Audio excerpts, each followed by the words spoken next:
Bienvenidos y bienvenidas a esta primera exploración de podcast.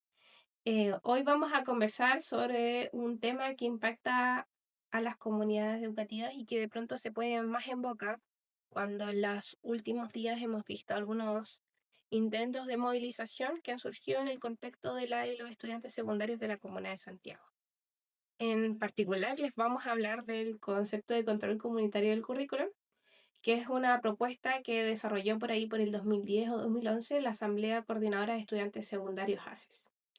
En particular les vamos a hablar de un capítulo que está escrito en el libro Currículum, Aprendizaje y Evaluación en la Educación Latinoamericana. Es un capítulo que está escrito en conjunto de que les habla con Daniel Johnson Mardones, quien es desde la Universidad de Chile, recogen documentos de la Asamblea Coordinadora de Estudiantes Secundarios, más algunas entrevistas que se realizaron a actores clave en el proceso.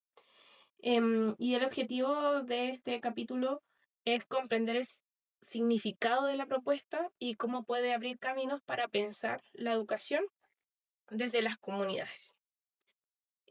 Para hacer esto un poco más dinámico, se plantean algunas preguntas. Em, la primera pregunta que surge es: ¿en qué contexto político o educativo se da origen a esta propuesta del control comunitario del currículum? Bueno, como podrán haber deducido, ¿cierto? Em, esta propuesta surge en el marco del movimiento estudiantil secundario. Ya, por ahí, por allá, por el 2011, 2010, en Chile estaban viviendo un conjunto de protestas estudiantiles donde se tendía a visibilizar mucho más el rol de las y los estudiantes universitarios, ¿ya? Se señalaba que muchas veces los secundarios carecían de propuestas. En este marco se hace un esfuerzo entre académicos del mundo universitario, organizaciones gremiales y el movimiento estudiantil secundario para poder como diseñar esta propuesta, la propuesta de la educación que queremos. Esta propuesta tiene un conjunto de demandas: pase escolar, alimentación, infraestructura, y entre ellas aparece la idea de control comunitario, en específico de control comunitario del currículo. Sobre cómo podemos vincular esta propuesta con las críticas al modelo de estandarización y mercantilización de la educación chilena.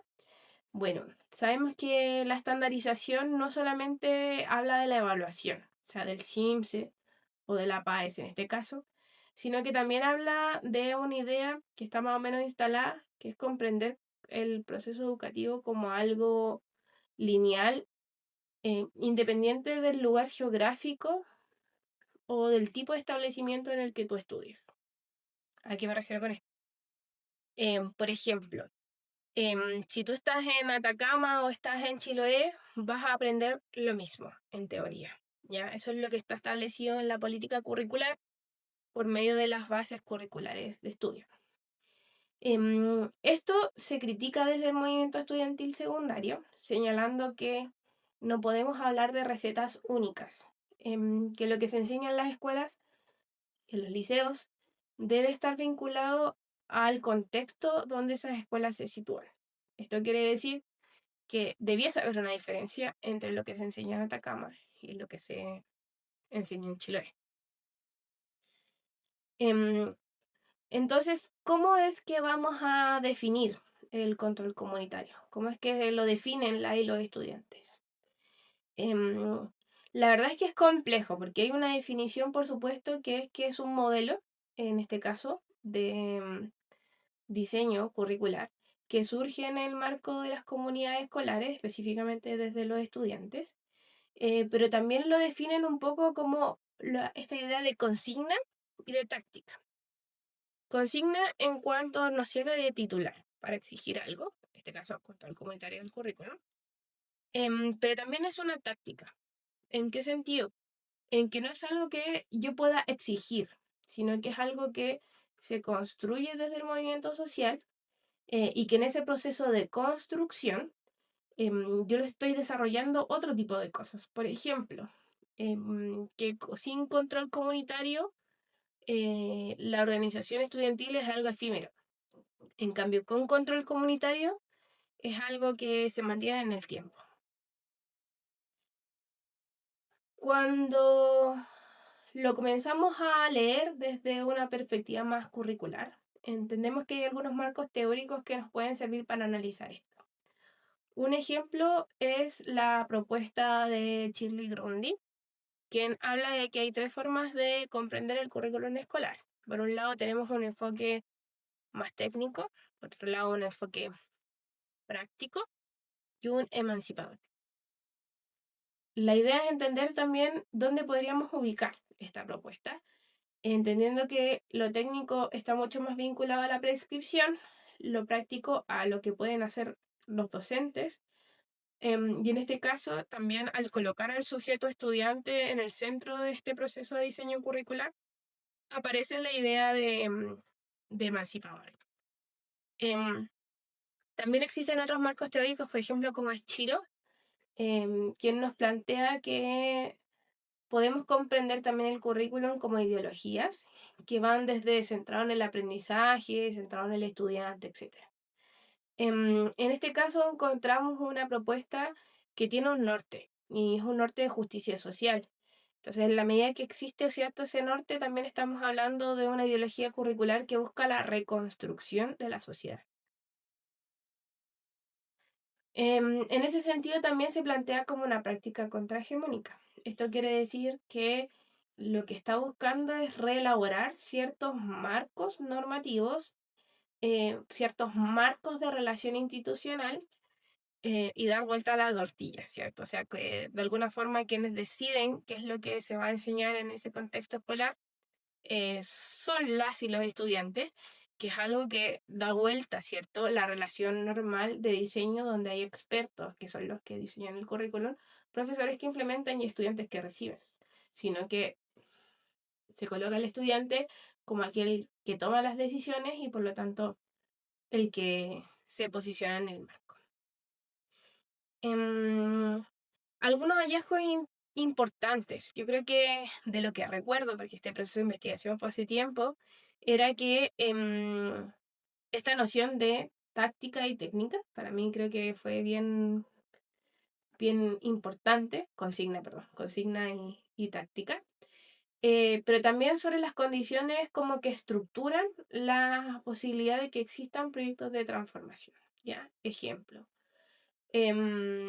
cuando aparece esta idea de la organización estudiantil, de que el control comunitario ocurre en el marco de ciertos procesos de transformación em, social, y también esta idea de que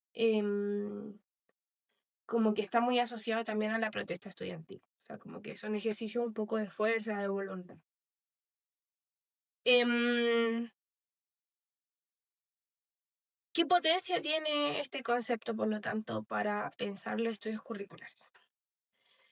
Mira, la verdad es que yo creo que la primera fuerza que tiene es pensarlo desde la lógica de un diseño conceptual, que no tiene ni al mundo académico ni al mundo docente como productor, sino que coloca al estudiante. Y además que es un concepto de desarrollo local, o sea, en este caso de Chile y desde Latinoamérica, que ya por sí mismos son dos valores que creo que son suficientes. De ahí es comenzar a leer situaciones curriculares desde esa posición. Me pasaba mucho después de hacer esta investigación que empezaba a ver en qué otros contextos podría ocurrir, ¿cierto? Este control comunitario del currículum.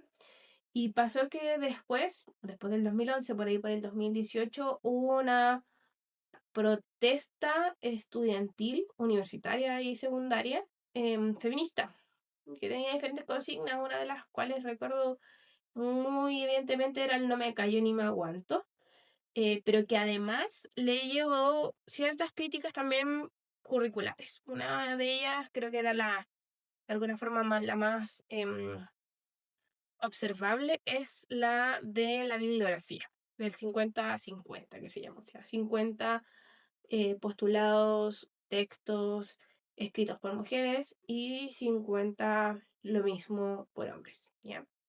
Esta idea, lejos de ser una consigna de equivalencia, lo que buscaba es visibilizar trabajos de mujeres en ciertas áreas que comúnmente están bastante invisibilizadas, ¿ya? Si tú me preguntas a mí, eso fue un cambio que se hizo por medio del control comunitario, en este caso las organizaciones feministas, em, porque más allá de si las universidades aceptaban o no, esto fue algo que por sentido común terminó ganando, y hoy día vemos que se termina traduciendo en normativa, ¿cierto? Hoy día hay universidades que lo establecen como una normativa, pero que en su momento no lo era, ¿cierto? Pero en el marco de este proceso de concientización colectiva, comunitaria, que ocurre en el marco del movimiento estudiantil feminista, termina apareciendo como un sentido común. En este sentido, como y para cerrar, creo que esta investigación nos deja aprendizajes respecto a movimientos sociales y experiencias pedagógicas en América Latina. Nos habla también de un vacío de investigación, donde las propuestas por los estudiantes tienen que tener un rol más clave o más protagónico. Em, y me parece que sería como también interesante seguir indagando un poco en esta propuesta, y ver cómo ejemplo se recuperó por parte del movimiento estudiantil feminista posteriormente, o cómo hoy día también es algo que pueda generar algún grado de sentido en el movimiento estudiantil, y además también, por supuesto, de reconstruir cómo fue el proceso de creación de este documento, porque evidentemente va a ser un documento que va a ser clave también en la historia del movimiento estudiantil secundario y el movimiento estudiantil chileno. Eso, muchas gracias por escucharnos.